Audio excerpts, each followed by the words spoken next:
Let's take an inside look at how the oil-cooled hydraulic brakes work. The wheel axle and outside ring enclose the brake disc. The multiple disc system consists of alternating brake discs and spacer plates.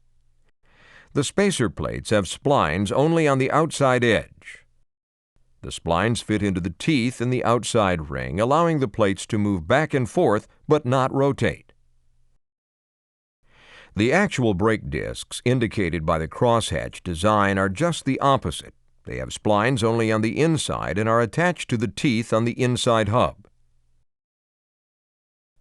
The brake discs rotate with the wheel axle and also slide back and forth. The complete brake system is built with multiple disc and spacer pairs, each disc rotating with the axle, while each spacer plate is held stationary by the outer ring.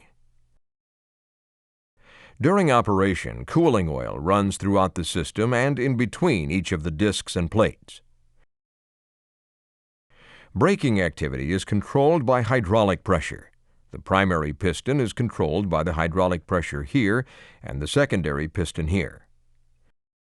During normal machine operation, the secondary spring-activated piston is held in place by high-pressure hydraulic oil.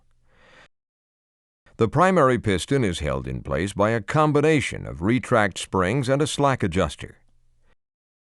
When regular braking is applied, the hydraulic oil behind the primary piston pressurizes. As the pressure increases, the primary piston moves, forcing the spacer plates together and restricting the rotation of the alternating brake discs. When the brake is released, the oil pressure drops and oil begins draining from the piston cavity. The retract springs pull back the piston to a seating determined by the slack adjuster, releasing the pressure on the brake discs.